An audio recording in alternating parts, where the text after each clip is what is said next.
É bom estar na presença do Senhor, né, Maurício? Lucas capítulo 20, vamos estudar mais uma parábola de Jesus Cristo. Ontem nós tivemos um culto fantástico em Londres e a minha oração a Deus é que mais um pouco dessa construção do Senhor. Repito para os irmãos aquilo que eu tenho dito e vou repetir até Deus está edificando a sua igreja. Vou dizer outra vez, para você tem que se alegrar nisso. Deus está edificando a sua igreja, queridos. Nós estamos sendo edificados. Nós estamos sendo construídos. Abra-se as construções de Deus na sua vida. Não resista ao mover do Espírito de Deus e da palavra do Senhor.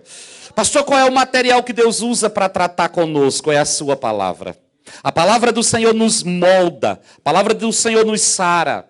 A palavra do Senhor nos cura. A palavra do Senhor nos liberta. A palavra do Senhor nos transforma. Eu posso ouvir um amém da igreja? A palavra do Senhor muda a nossa vida. A unção do Espírito em união à palavra realiza todas as coisas que nós precisamos. E nós precisamos nos levantar como uma geração que sabe qual é a sua função, qual é o seu papel, qual é o seu propósito. E neste contexto, além de todo esse estudo das parábolas de Jesus, que tem sido maravilhoso para nós, para mim tem sido. Quem tem sido abençoado aqui, diga glória a Deus.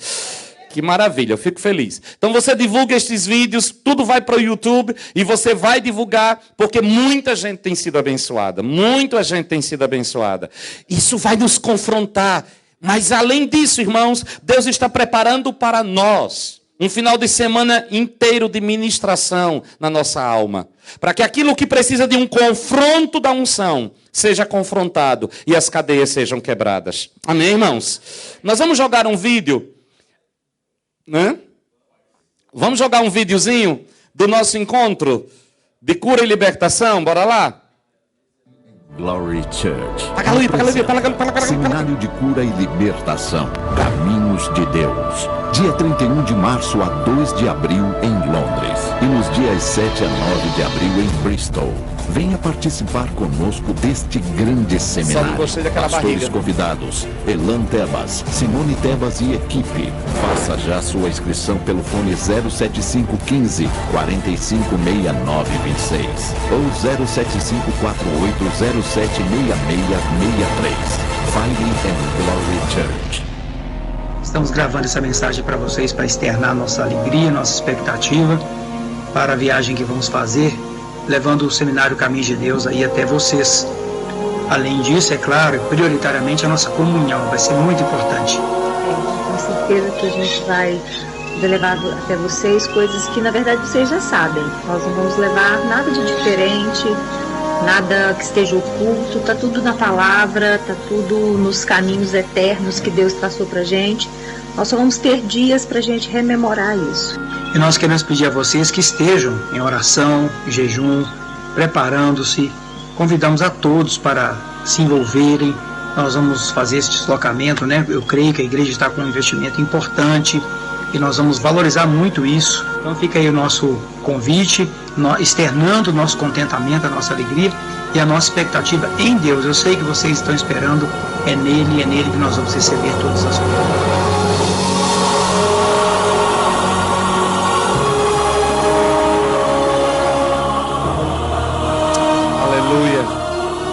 Aleluia.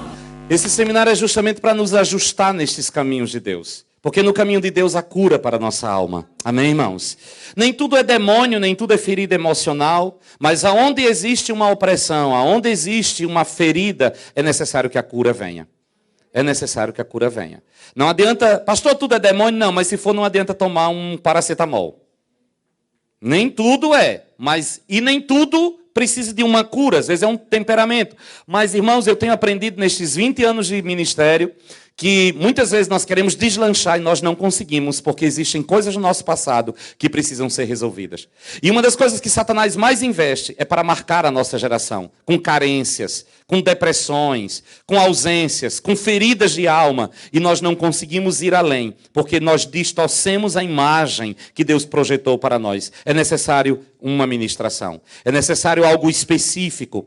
Por isso que nós queremos que os irmãos façam a sua inscrição o mais rápido possível, porque nós nós precisamos deste número de pessoas, porque não é apenas como vocês estão vendo aqui. Não é apenas um seminário onde você vai sentar e você vai ouvir alguém pregando. Não, todos os participantes, são 2 casais que vêm do Brasil, todos os participantes serão ministrados individualmente. Eles, além da ministração do sábado e do domingo, eles estarão uma semana aqui para atender individualmente os casos mais complexos, fora dos dias do evento. Então é um mesclado de ministração, em termos de pregação, e ministração individual.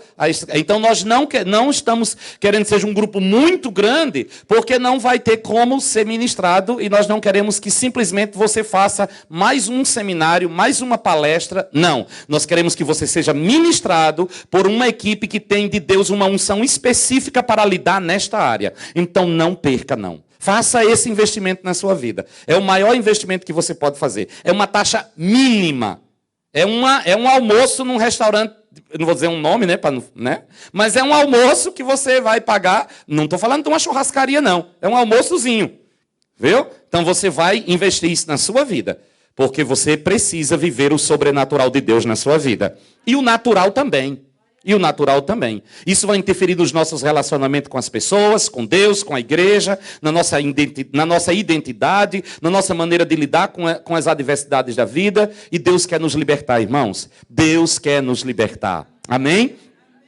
Maravilha. Diga glória a Deus por isso. É um investimento que a igreja está fazendo, para que você cresça na graça e no conhecimento do Senhor. Lucas capítulo 20, a partir do versículo 9, há uma parábola que nós vamos tocar em alguns pontos, porque ela traz para nós algumas informações. Abra sua Bíblia e vamos fazer essa leitura. Se você não tem Bíblia, pesque em alguém que tem aí, mas participe, porque senão você vai ficar boiando. Vai ficar igual garrafa vazia em alto mar. Nós vamos fazer uma exegese simples deste texto, ressaltando algumas verdades que, com certeza, Jesus estava querendo trazer para o coração da sua igreja. Vamos trazer para hoje. Vamos trazer para nós. Vamos entender o que Jesus estava querendo dizer nesta parábola. Versículo 9 do capítulo 20 de Lucas. Em seguida passou Jesus a expor ao povo esta parábola. Eis a parábola. Certo homem plantou uma vinha, arrendou-a para alguns vinicultores, e saiu de viagem por longo tempo. Arrendou uma vinha, diga uma vinha. É interessante, deixa a sua Bíblia aí, dê só um pulinho lá, deixa eu ver se eu acho aqui rapidinho. Em Isaías, no capítulo 5, tem um texto que eu acho interessante. Isaías capítulo 5. Que fala dessa comparação de Israel com uma vinha. Quando Deus vai usar o profeta e falar a respeito desta vinha que é Israel. É um cântico, é um poema, é uma música, onde Israel é comparada a uma vinha. Deixe Lucas 20 guardado, viu? Marcado, para você não demorar a chegar lá. E dê um pulo em Isaías capítulo 5. Para você entender, para nós chegarmos no nosso hoje, precisamos ir aqui. Eis que cantarei ao meu amado, versículo 1 de Isaías 5. Eis que cantarei ao meu amado amigo o seu poema a respeito da sua vinha. O meu amigo teve uma vinha na encosta de uma bela e fértil coluna. Bela e fértil coluna.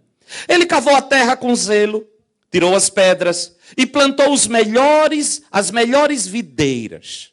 Ergueu uma torre de sentinela e também construiu um tanque de prensar uvas. Ele tinha grande expectativa, presta atenção nesse texto. Ele tinha grande expectativa de colher uvas muito boas. O meu amigo plantou uma vinha numa terra bela e fértil, na encosta de uma montanha. Uma terra bela e fértil. Vou dizer mais uma vez, uma terra bela e fértil. Deus não plantou nunca ninguém numa terra feia e improdutiva. Isso é a primeira coisa que eu tenho que entender. Aquilo que Deus nos colocou, aquilo que Deus colocou o seu povo, é um local belo e fértil. Se não está produzindo, tem alguma coisa errada não com a terra. Porque Deus colocou numa terra fértil. Talvez eu não esteja sabendo lidar com a terra. Talvez eu não esteja sabendo retirar dela aquilo que ela pode me oferecer. Talvez eu esteja usando ferramentas erradas, não sei. Mas a terra é bela e a terra é fértil. Ele cavou com zelo a terra. Ele tirou as pedras, empecilhos, obstáculos, tropeços. Ele plantou as melhores videiras. Não é nada de segunda, não é nada meia boca, não é nada em segundo plano. Ele ergueu uma torre de sentinela, diga torre de sentinela. Torre de sentinela fala de vigilância, era onde ficava o guarda para ver se alguém vinha roubar a vinha, ou se as raposas iriam entrar. Ou seja, esta vinha tem proteção. Há proteção. A boa qualidade de terra e de semente, há proteção para a vinha. Há proteção para a vinha. E também construiu um tanque de prensar uvas. Há ferramentas para retirar da vinha a sua produtividade. Existe como escoar a produtividade. Existe como remover a produtividade. Muitas vezes nós produzimos e não sabemos o que fazer com a produção. Não basta só produzir. Veja o caso do Brasil. O Brasil tem um grande problema de escoamento da sua produção. 30% do que o Brasil produz se perde nas estradas. Isso é um absurdo, né? O Brasil é o maior produtor de grãos do mundo. 30% da produção brasileira é perdida entre o campo e os portos de exportação. Porque não existe logística. Mas não vou falar sobre. Não existe planejamento para retirar essa produção. Olha o que o texto está dizendo. Ele não apenas colocou a vinha numa terra boa, numa terra bonita, ele protegeu a vinha, ele criou meios de proteção para a vinha, e ele criou meios para que aquilo que a vinha produzisse fosse bem utilizado. Que coisa tremenda, né? É tudo que alguém queria. Por quê? Aí surge a pergunta, por quê? Eu já volto para a nossa parábola. Por quê? Diga, pergunta para mim, diga por quê? Esse porquê velho pedido, diga por quê de verdade, diga por quê? Não, faça a cara de quem está com dúvida. Por quê? Por quê? A resposta está no texto. O texto interpreta o texto. Porque ele tinha grandes expectativas de colher uvas boas. É simples. Ei, Deus não faz investimento em fundo perdido. Deus não investe sem nenhum tipo de expectativa. Existe uma frase, eu sou perito em desmontar frases horrorosas. A frase horrorosa com relação a Deus. Deus ama sem esperar nada em troca. Que conversa da bexiga é essa?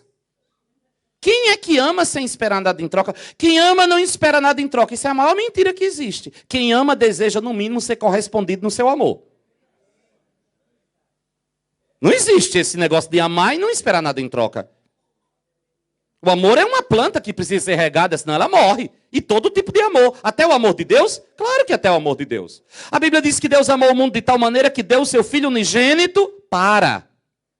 Então ele espera alguma coisa. Se é para, ele espera um resultado. Deus me amou quando eu era pecador, mas foi me buscar no meu pecado. Então ele esperava um resultado. Então esse negócio de Deus ama e não espera nada em troca, isso é loucura. Isso não existe, isso não é amor. Isso não é amor.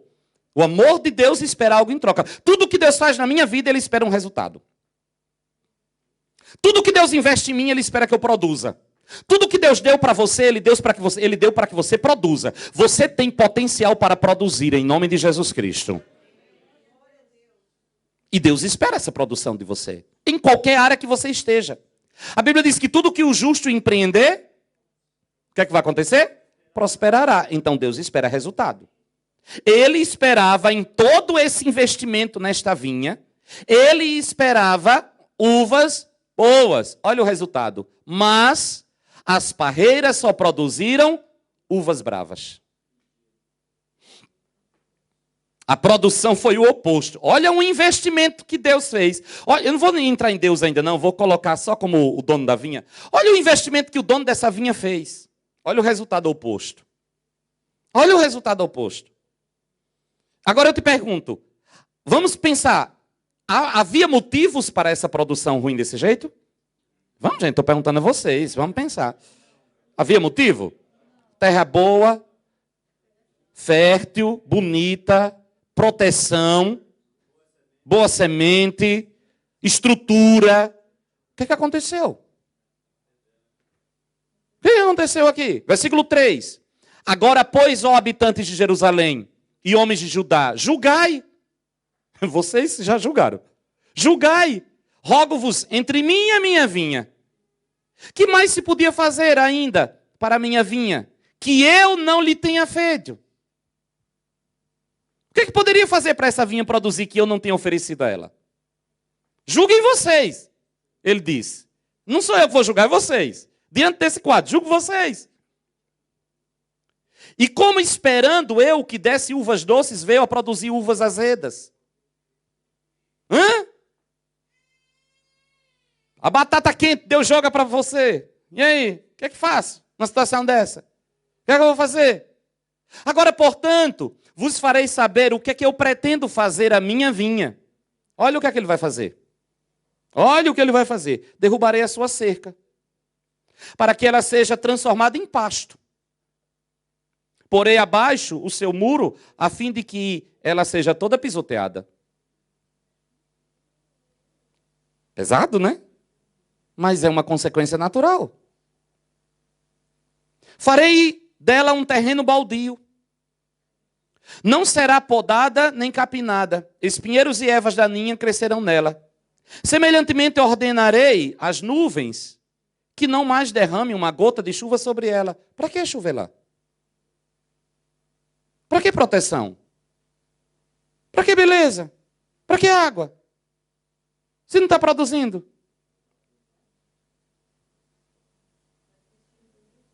Não é não? Para quê? Investimento inútil. Deus é um estrategista. Ele queria uma produção, ele queria um resultado. Pois a vinha de Yahvé, o Senhor dos Exércitos, é a nação de Israel. E os homens de Judá são a plantação que ele amava. Ele ansiava por justiça, mas houve apenas derramamento de sangue inocente. Ele esperava pela prática do direito, mas o que se viu foi o povo clamando por socorro. Lucas capítulo 20, volta lá. Localizaram a vinha, né? Certo homem plantou uma vinha, arrendou-a. Diga, arrendou-a. Aqui está o grande problema quando nós não fazemos a vinha produzir, porque nós achamos que a vinha é nossa e a vinha é arrendada. O que é um arrendamento? Quem veio do interior, né, da minha terra, isso é muito comum no Nordeste, né? Não sei lá para as terras de vocês, arrendar a terra para o cara plantar, tem isso? Tem, não tem? Arrenda a terra para o cara produzir. Arrenda por um valor. Uma parte daquilo que é produzido pertence ao dono da terra. Você está utilizando a terra, você está lavrando a terra, mas ela foi arrendada a você, ela não foi dada a você. Ela foi arrendada a você. E o arrendamento, olha o que é que vai dizer assim, ele arrendou para alguns vinicultores e saiu de viagem por um longo tempo. Eu tenho que entender que a vinha tem dono, eu tenho que entender que a vinha foi arrendada, eu tenho que entender que o dono da vinha fez uma viagem por um longo tempo, mas, versículo 10, na época da colheita, eita, uma época de colheita. Há uma época de colheita, há uma época em que eu vou ter que prestar conta do que eu produzi ou não produzi. Há uma época em que eu comparecerei diante do dono da vinha. Na época da colheita, olha o que é que vai acontecer. Ele enviou um servo aos vinicultores para receber a sua parte dos lucros da vinha. No entanto, os vinicultores, depois de o espancarem, o mandaram embora de mãos vazias. Era a época da terra produzir, era a época da vinha produzir. Ele enviou pessoas para receber o lucro, diga lucro. O que é lucro? É aquilo que eu produzo, eu acho que até citei algumas coisas aqui a semana passada. Lucro é aquilo que eu produzo com a matéria bruta que me foi dada. Lucro não é o bruto. Eu falei dos talentos, não foi semana passada aqui? Então o talento é o bruto, o lucro é aquilo que eu vou produzir com o talento que eu tenho. A vinha, a terra, a estrutura que é fornecida é o bruto. Agora, o que é que eu estou fazendo? Como é que eu estou administrando? Eu vou ter que produzir lucro. Deus, mais uma vez, está dizendo que Ele espera lucro. Ele espera produtividade. Ele espera que eu produza alguma coisa. Em qualquer área que Ele me colocar. Eu tenho que crescer, eu tenho que avançar, eu tenho que melhorar, eu tenho que dar resultado, porque senão ele vai me tirar. Tem gente que acha que Deus coloca e é addons infinitum. Não é, meu irmão. Deixa eu dizer um negócio, Deus não tem compromisso comigo, Orlando, filho de seu Inácio. Ele tem compromisso com um plano eterno. Se eu entrar no plano dele, eu serei bem-sucedido. Se eu sair do plano dele, ele coloca outro no meu lugar. Posso ouvir um amém da igreja? Eu dei uma frase minha há muitos anos, Deus não unge pessoas. Deus unge propósitos. A unção está no propósito. Saiu do propósito, perdeu a unção. É por isso que alguém pode começar muito bem e terminar muito mal. Ou começar muito mal e terminar muito bem. Do jeito que aquele que está no propósito, quando sai do propósito, perde a unção. Aquele que está fora do propósito, se descobrir o propósito, ele descobrirá a unção de Deus na vida dele. A unção é uma capacitação. A unção é provisão, a unção é habilidade. Amém, irmãos? Aí você vai começar a produzir, porque você descobriu que você está no propósito. Mas senão, ele não tem nenhum problema de derrubar os nossos muros. Deus é prático, irmãos. Deus não enrola ninguém. Deus é na chincha. Não é não? Deus é de Torá. Com ele é sim, sim, não, não. O resto ele diz é do cão. Não é não? Com ele não tem meia boca. Não tem esse negócio, não. Quem quiser, vem. Quem não quiser, vaza. Com ele é assim. Eu digo que se ele fosse brasileiro, era nordestino. Por que esse chove não molha? Não. Caba ali. Caba bom. Da peixeira. Não é não? Glória a Deus. Que Deus de Torá. Há uma época de colheita. Veio, olha só. Veio os primeiros. Deixa eu andar. Porque senão eu vou falar demais. Vieram os primeiros. Caba que estava cuidando da vinha. Desceram o sarrafo, mataram. Versículo 11. Diante do ocorrido, enviou-lhe outro servo. Mas eles, da mesma forma, a este esbofetearam e depois de humilharem, o despediram sem nada. Olha só como o dono da vinha é paciente, não é? Olha como ele é misericordioso.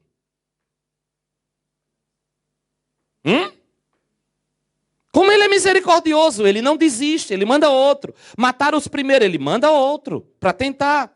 Versículo 12. Mandou ainda um terceiro servo. Olha só. Paciência, né?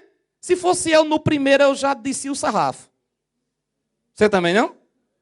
Mas no primeiro. Mandou o terceiro. Todavia este também feriram e expulsaram da vinha. Os caras achavam que eles eram o dono do pedaço.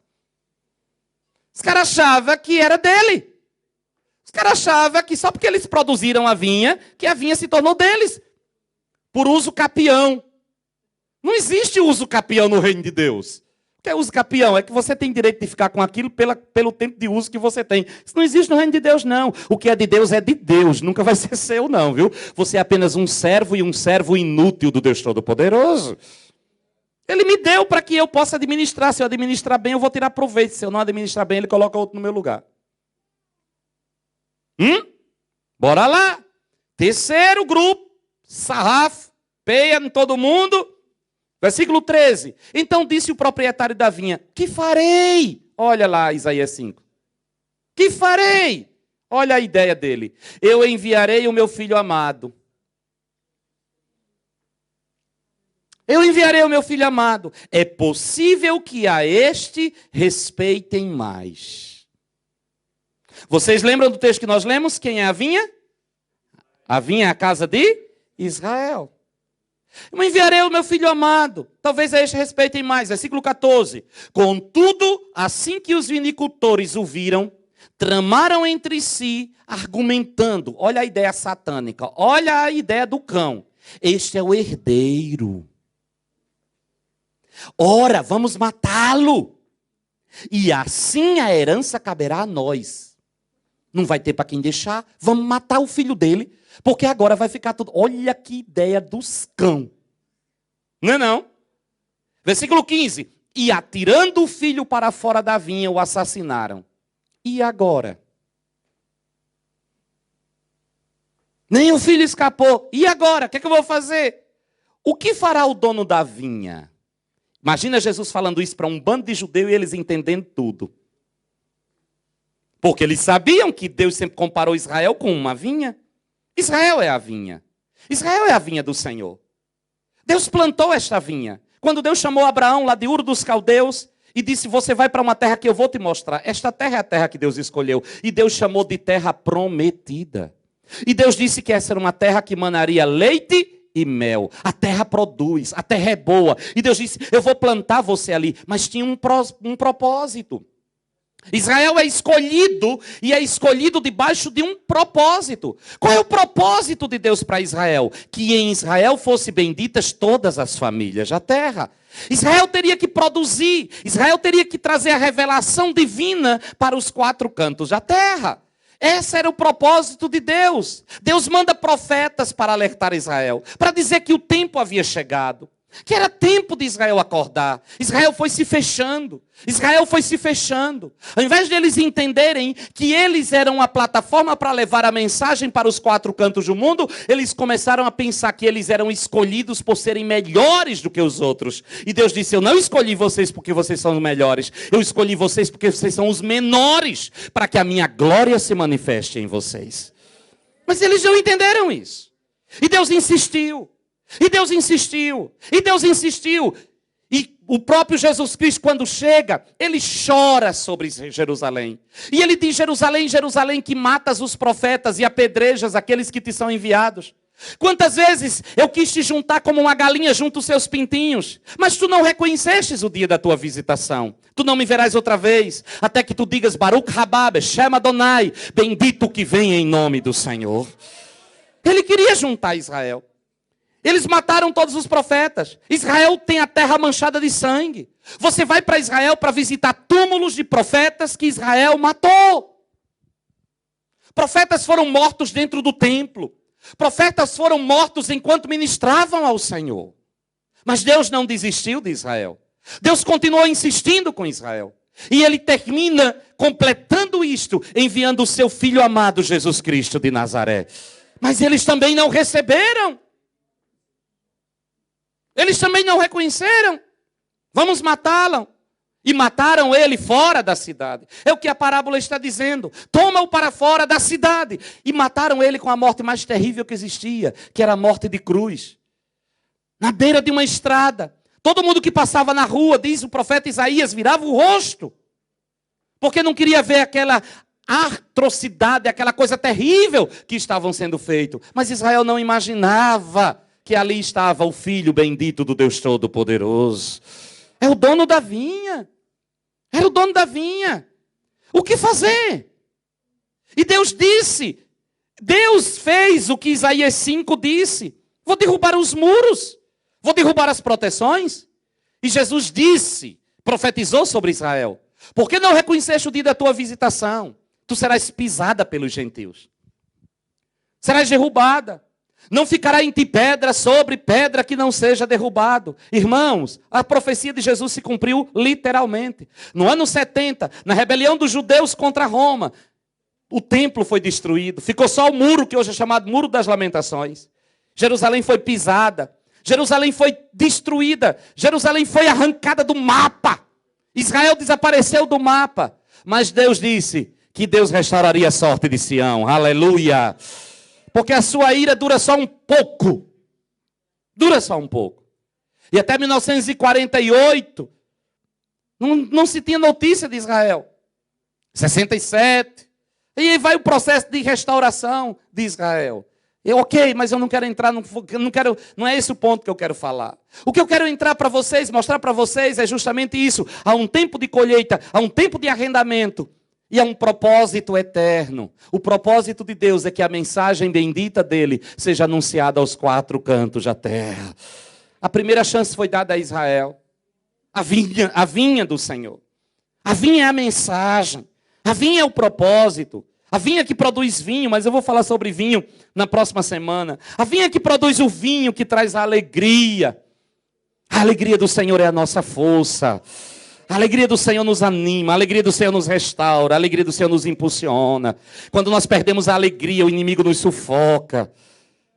A vinha do Senhor tem que produzir alegria. Veja, a vinha é para produzir vinho, não é para produzir uva. Uva mata a nossa fome, mas o vinho nos enche de alegria. Deus está dizendo, na hora que a minha vinha começar a produzir, ela vai produzir bom vinho. E este bom vinho, pastor, mas ele não é para plantar uva. Mas perceba, no texto de Isaías 5, que ele do lado do vinho construiu um lagar onde a uva seria transformada em vinho, porque Ele quer que nós exportemos a alegria aos quatro cantos da terra, irmãos. E a maior alegria que nós temos é a alegria de saber que o nosso nome está escrito no livro da vida e nós somos salvos. Isso deve nos impulsionar, isso deve nos levantar. Ok, Ele vai fazer a pergunta, e agora? Que aqueles falharam, Israel falhou.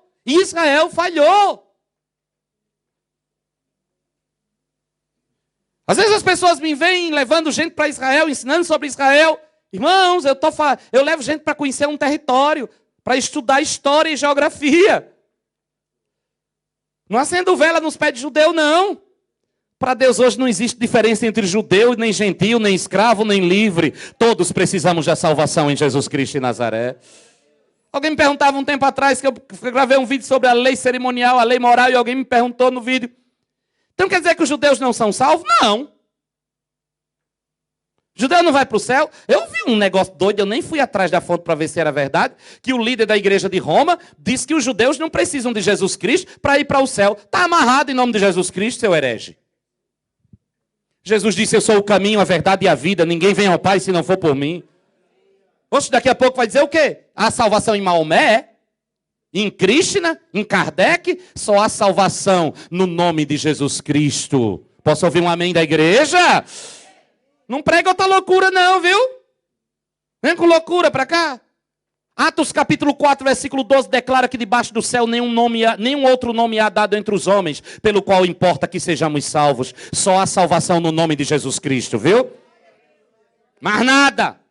Mais nada. Não há salvação para o judeu, mesmo seguindo tudo aquilo, cachinho, roupa preta, não sei o quê.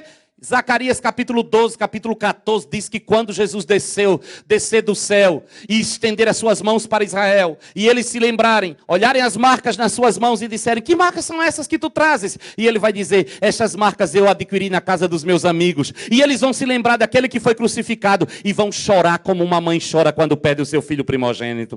Porque eles vão descobrir, então ele era o Messias Salvador? Sim, ele era o Messias Salvador. Aleluia! É Jesus e acabou, meu irmão. É Jesus e acabou. Não tem negócio. Não venha modernizar isso, não. Oxe, tu acha? Inaugurar uma outra porta, um outro caminho, um outro... Oxente, tá cagou até? Vá com essa pregação do inferno para lá. A salvação está em Jesus Cristo de Nazaré, meu irmão. Tem jeito não, não tem outro salvador. Pode dizer que eu sou careta, quadrado, eu quero ir para o céu careta. Vamos inventar outro evangelho, é? Se Paulo diz que se descer um anjo do céu pregando outro evangelho é maldito, imagina um nordestino. É maldito 10 vezes. Se Paulo não poupou um anjo, imagina eu. Coitado. Versículo 17. Não, versículo 16. Olha o que é que ele vai fazer. Virá e destruirá aqueles vinicultores maus e dará a vinha a outros. Dará a vinha? Não, é para vocês dizerem de boca cheia. Dará a vinho? A vinha, né? Eu engoli a vinha. Dará a vinha a outros. Quando o povo ouviu isto, exclamou, que tal coisa jamais ocorra? Os judeus ficaram bravos. Dá a outros? Não. Porém, Jesus olhou bem nos olhos de cada pessoa e indagou. Então, qual é o significado do que está escrito? A pedra que os construtores rejeitaram, esta veio a ser a principal pedra angular. Todo que bater nesta pedra será despedaçado, e aquele sobre quem ela vier a cair será reduzido a pó. E naquele mesmo instante, os mestres da lei e os chefes dos sacerdotes tentavam de alguma maneira prender a Jesus, pois perceberam que fora contra eles que havia exposto essa parábola. A vinha em Israel. O vinho é a alegria da salvação. Quem plantou essa vinha não foi Abraão. E não fique me olhando com essas caras assustadas. A vinha é Israel, plantada por Deus. Abraão, sai da tua terra, da tua parentela e vai para um lugar, não é o lugar que tu escolheres, é para o lugar que eu te mostrarei. Ele levou Ló, e quando teve briga entre Ló e Abraão, nem aí Deus permitiu que Abraão escolhesse. Era hora de separar Ló de Abraão. Deus disse, Ló escolhe. Você não. Porque para o servo de Deus que cumpre o propósito de Deus, ele não anda segundo as suas escolhas. Ele se submete às escolhas do Deus Todo-Poderoso. Porque as nossas escolhas, na maioria das vezes, são erradas. Ló escolheu as campinas verdejantes, mal sabia ele que era Sodoma e Gomorra. Abraão foi para a parte seca. Talvez na sua vida Deus vai mandar você pelo caminho mais seco. Eu tenho certeza que naquele dia os servos de Ló olharam para os servos de Abraão e fizeram... Mas como diz o provérbio popular, quem ri por último ri melhor. Eles ficaram com a parte boa, verde, tudo preparado. E para Abraão, terra seca, pobre, pedra, difícil. Mas o que eles não sabiam era que Deus estava plantando uma vinha para Abraão naquele lugar. Deus escolheu a terra, Deus plantou a vinha. E o vinho é a alegria da salvação que Abraão deveria levar aos quatro cantos da terra. Vieram profetas que foram mortos, já falei, o filho veio. João disse do filho. João disse do filho. No princípio era o verbo. O verbo estava com Deus. O verbo era Deus. Posso ouvir um amém da igreja? Tudo foi feito por ele, inclusive a vinha. E sem ele nada do que foi feito se fez. Ele, o verbo, é a luz dos homens. A luz resplandece nas trevas. E as trevas não têm poder sobre a luz. Diga glória a Deus por isso. Houve um homem enviado por Deus cujo nome era João. Ele veio para dar testemunho da luz. Ele não era a luz. Ele veio para testemunhar da luz. Porque a luz de Deus estava no meio dos homens. Ele veio. E João diz no versículo 12, ele veio para os seus. Os seus. Que seus? Israel. Jesus deixou claro, eu não fui enviado senão as ovelhas perdidas da casa de Israel. Veio para os seus. Deus prometeu a Abraão que enviaria, enviou, veio para os seus. Mas os seus não receberam. Rejeitaram a ele. Tomaram para fora da cidade e o crucificaram. Veio para os seus. Mas como os seus não o receberam, a todos quanto receberam, ele deu o poder de serem feitos filhos de Deus. E esses filhos são filhos não nascidos da carne. Não precisam ter o DNA humano de Abraão. Mas são filhos que carregam no espírito o DNA do Deus Todo-Poderoso. E o verbo se fez carne e habitou no meio de nós.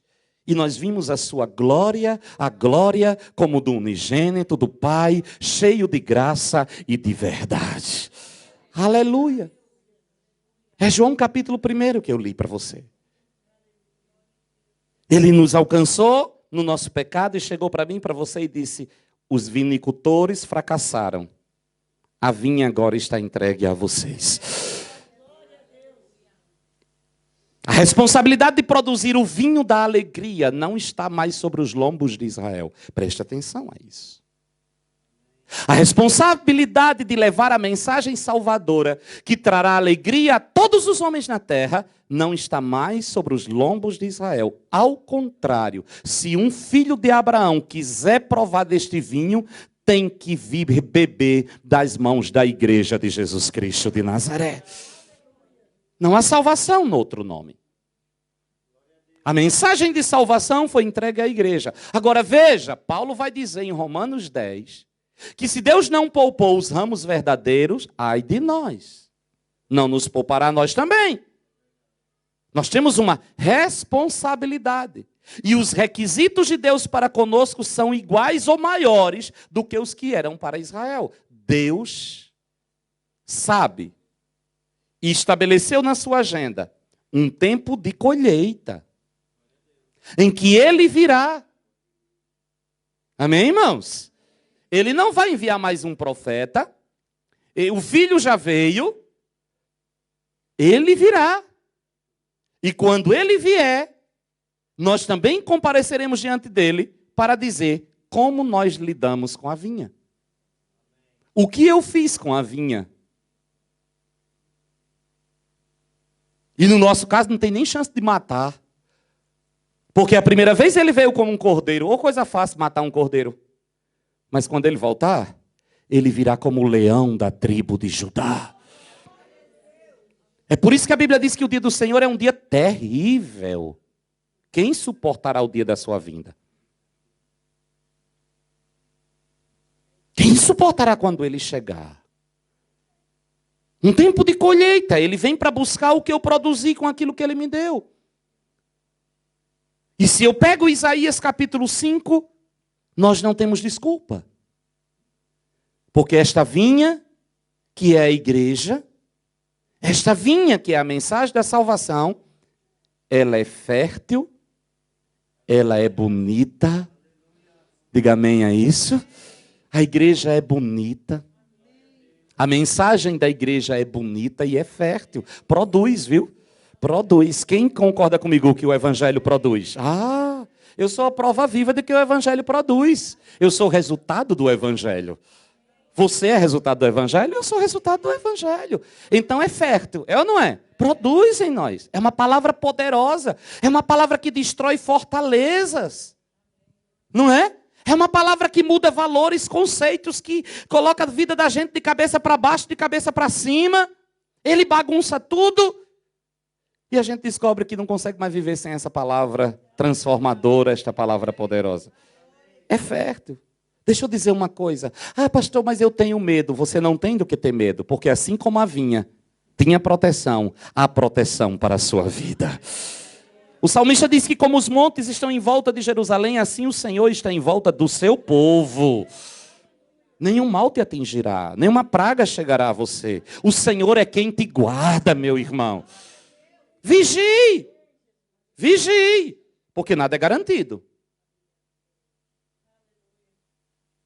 Nada é garantido. Eu vou repetir uma frase que eu disse semana passada aqui nesse altar. Ah, eu sou templo do Senhor. Sou morada de Deus, sou templo do Espírito. E bate no peito, vigie. Lembram que eu falei semana passada aqui? Vigie, meu querido. Porque Jesus não expulsou os vendilhões porque estavam nos arredores do templo, mas estavam no templo. Vigie, porque senão o diabo entra. Bati nisso a semana passada. Alguém estava aqui. Dobrou os joelhos aqui. Saiu daqui e matou a esposa.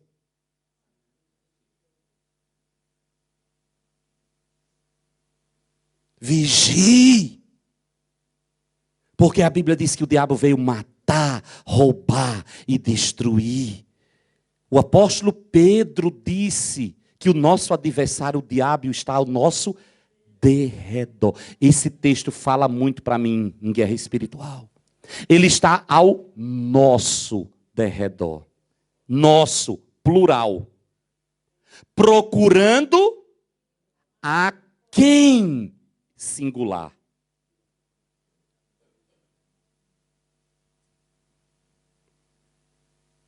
A espreita do diabo é sobre todos. Ninguém é bom na história. Pedro disse, ele está ao nosso. Ele não disse ao seu, ao nosso derredor. Mas o ataque dele não é coletivo, porque ele sabe que ele não prevalece contra a igreja de Jesus Cristo. O ataque dele é individual.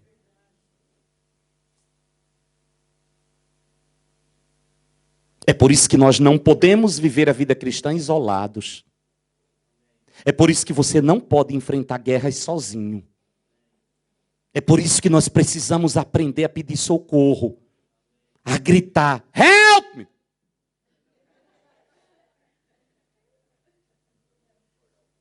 Ore por mim! Tem tempo para mandar mensagem besta para tudo. Pedir, mandar história de tudo quanto é coisa. Grita, meu irmão. Tem um bando de pastor dentro da igreja. Bota essa tropa para trabalhar. Para expulsar os cães da sua vida?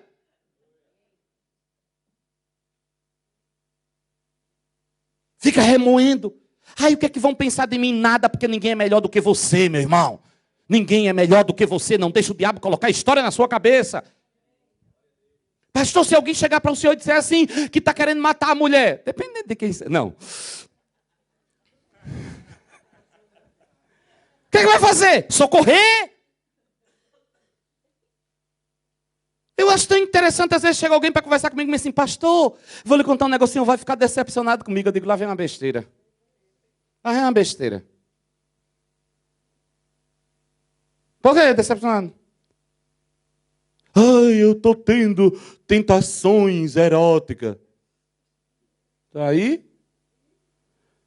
Ai, eu traí minha mulher. E? Ai, aí vai. E eu ir? Você acha que eu me decepciono com isso?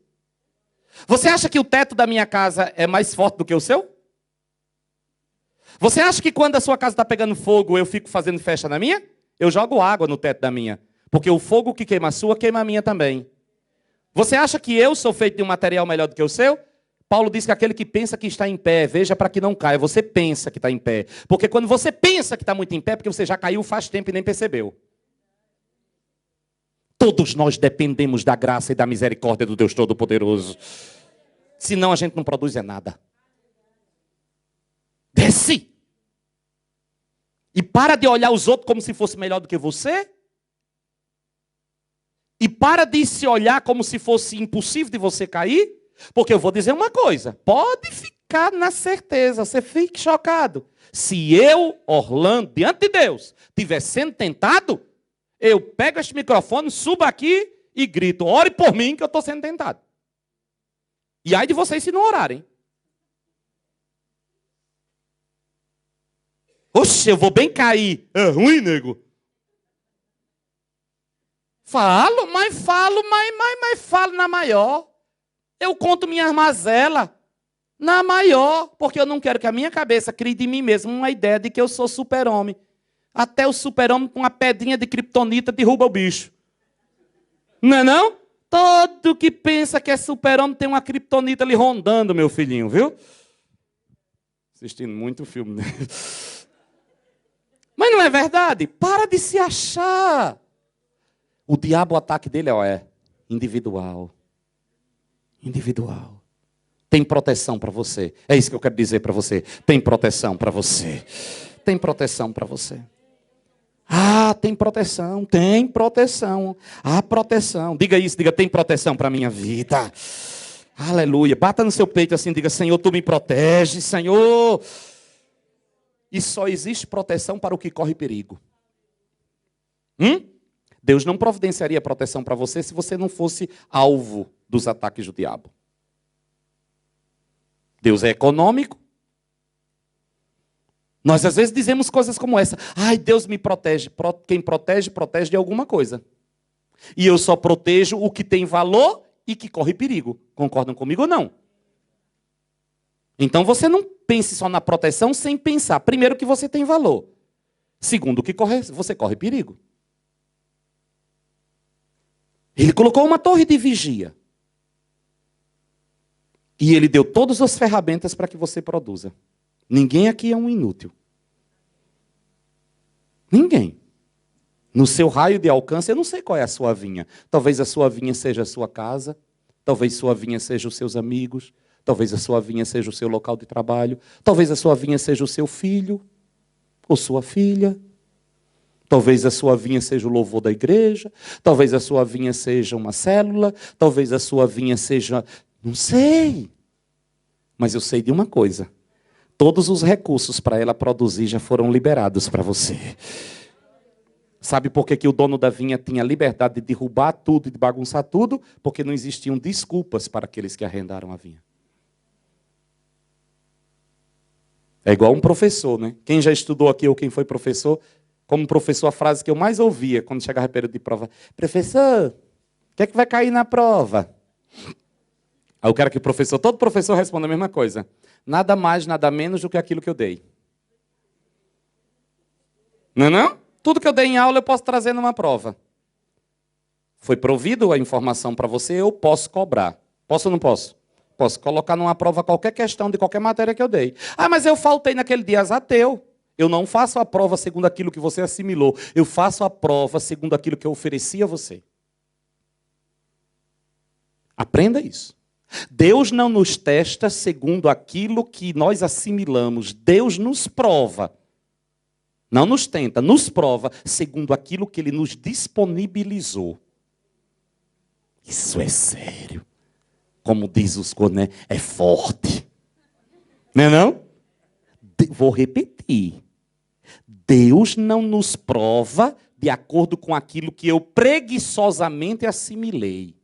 Deus me prova de acordo com aquilo que Ele generosamente me disponibilizou. Se eu relaxei e não assimilei, na hora da prova, eu rodo. Não é assim na escola?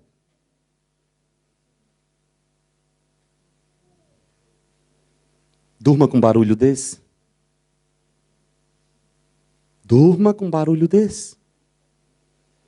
É por isso que a Bíblia diz, para remir o tempo, para ser Para ser diligente, para aproveitar as oportunidades, para não desperdiçar o dia da visitação de Deus. Você quer ver? Todo um investimento. Vem gente lá do Brasil, Deus mandando, para ministrar cura e libertação na sua vida. Aí você fica com preguiça e não vem. Aí daqui a pouco você está lidando com uma mazela da sua alma. Deus me assim, eu lhe ofereci. Não fez porque você não priorizou, não quis. Não é não? E agora? Oportunidades. As oportunidades de Deus. As oportunidades que Deus nos oferece, nós não podemos perder. Mas eu queria que você fechasse seus olhos por um instante. Curve a sua cabeça. Você é um chamado do Senhor. Você é um escolhido por Deus. Deus te escolheu, Deus te chamou. Deus te confiou coisas. Deus te deu proteção. Deus te deu recursos. Deus te deu habilidades. Deus te deu toda possibilidade. E hoje o Espírito Santo está aqui dizendo, acorda. Acorda. É tempo de produzir. É tempo de fazer com que os frutos do teu trabalho venham à tona. É tempo de encarar a vida com seriedade. É tempo de lançar mão das oportunidades que o Senhor te deu, das oportunidades que o Senhor te oferece, para viver o melhor do coração do Senhor. Eu queria que você, nesta hora, fizesse uma oração. Em linha com aquilo que o Espírito Santo ministrou ao seu coração, eu queria que você aí no seu lugar oferecesse a sua vida ao Senhor. Se apresentasse a Ele dizendo, Senhor, eu sei que é chegada a hora da igreja, é chegada a hora do teu povo, é chegada a hora, Senhor, da igreja produzir. E a igreja, no que depender de mim, não vai fracassar. Eu farei a minha parte. Eu farei a minha parte. Eu serei diligente em responder ao teu chamado. Eu serei diligente, Senhor. Converse com Deus, abra o seu coração. Peça ajuda do Espírito Santo. Peça ajuda do Espírito Santo de Deus para responder positivamente aquilo que o Senhor colocou nas tuas mãos. Deus tem um plano para você. Meu irmão, minha irmã, você não está aqui nesta tarde por acaso. Deus tem um plano para você. Deus tem um propósito na sua vida. Deus te escolheu, Deus te chamou. Deus te ama. Deus não comete erros e enganos. Se você está aqui hoje é porque o Espírito Santo de Deus trouxe você até aqui, para que você ouvisse essa palavra, para que você se deixasse ser confrontado por esta vida, por esta presença, por este poder. E disse, Senhor, eu quero ser aquilo que tu desejas que eu seja. Eu não quero ser, Senhor, irresponsável. Eu não quero ser negligente com o teu chamado. Eu não quero ser negligente com aquilo que tu me confiaste, com aquilo que tu colocaste nas minhas mãos. Dirige os meus passos, guia-me, Senhor, segundo a tua vontade soberana. Guia-me, Senhor. Ajuda-me, Senhor, a ter consciência de quem eu sou. Em nome de Jesus Cristo. Em nome de Jesus Cristo. Em nome de Jesus Cristo. Coloque-se de pé. Feche os seus olhos. Coloque a mão sobre o seu coração, faça uma confissão comigo, diga: Senhor Jesus. Repita após mim, diga: Senhor Jesus, Tu me confiaste, Tu colocaste sobre os meus cuidados uma vinha, e eu hoje venho a Ti para declarar que é uma boa vinha, é produtiva, é fértil, é bonita. Senhor Jesus, toda a proteção que eu preciso foi colocada em volta de mim.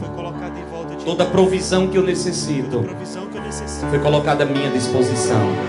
Eu tomo posse desta palavra em meu coração e eu me posiciono em linha com esta palavra, e eu viverei para produzir. E quando chegar a época da colheita, que Tu vieres buscar, eu terei frutos para apresentar a Ti, Senhor, porque eu viverei uma vida com um propósito, o propósito de glorificar, de exaltar o Teu santo nome através de mim. Ajuda-me, Senhor, a viver escondido entre as Tuas asas todos os dias da minha vida, em nome de Jesus. Amém, amém e amém. Aleluia. Dê um aplauso ao Senhor. Segure na mão da pessoa que está aí do seu lado. Se você tiver alguma dúvida, você pode me procurar depois do culto que eu respondo.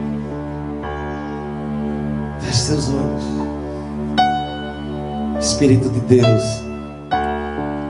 que estas palavras sejam impressas em nós.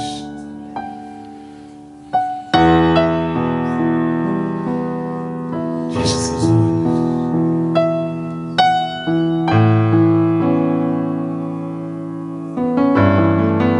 Ele quer trabalhar em nós. Ele quer nos moldar. Ele quer nos dar identidade.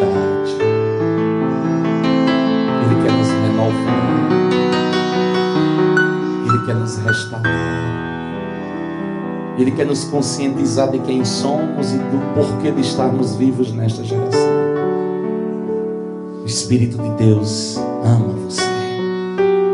O Espírito de Deus deseja relacionar-se com você. O Espírito Santo, o doce Espírito, o doce Espírito. Eu quero ser Senhor amado, como um vaso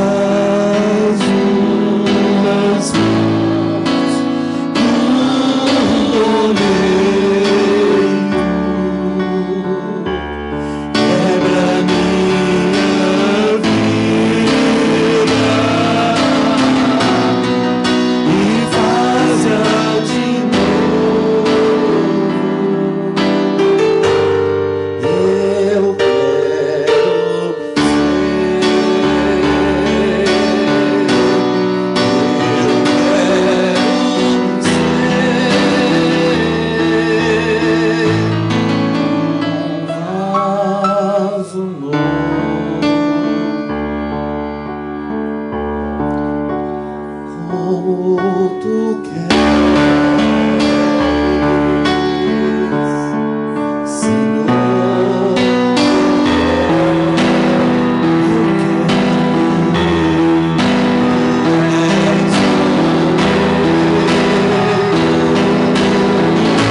Senhor nos abençoe e nos guarde.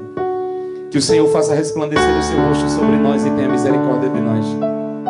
Que o Senhor sobre nós levante o seu rosto e nos dê shalom. Que a graça salvadora de Jesus o Cristo, o amor de Deus, o nosso eterno e soberano Pai, e a presença do Espírito Santo de Deus esteja conosco, com as nossas famílias e com toda a igreja de Jesus espalhada na face da terra, hoje e sempre. E antes de você fazer qualquer coisa, eu queria que você fizesse uma oração por esta pessoa que está aí do seu lado, para que o Senhor livre de todo mal. Senhor, eu oro por esta igreja, para que venha um manto de proteção, a proteção do sangue de Jesus Cristo. Nenhuma seta maligna tenha de penetrar nestas mentes e nesses corações. Que o inimigo seja colocado à distância deste arraial. Que toda investida do diabo, Senhor, para matar, roubar e destruir, seja desmantelada em nome de Jesus Cristo. Eu declaro que sobre a tenda do justo não haverá maldição, nem praga, nem enfermidade, nem danos, nem tristeza, nem pranto, porque Tu és o Deus que transforma a maldição em bênção e a tristeza em alegria. Pai, dai ao Teu povo proteção e segurança. Pai, dai ao Teu povo dias de crescimento e de avanço. Dai ao Teu povo espírito de autoridade, de ousadia. Dai ao Teu povo intrepidez, ó Deus, e identidade.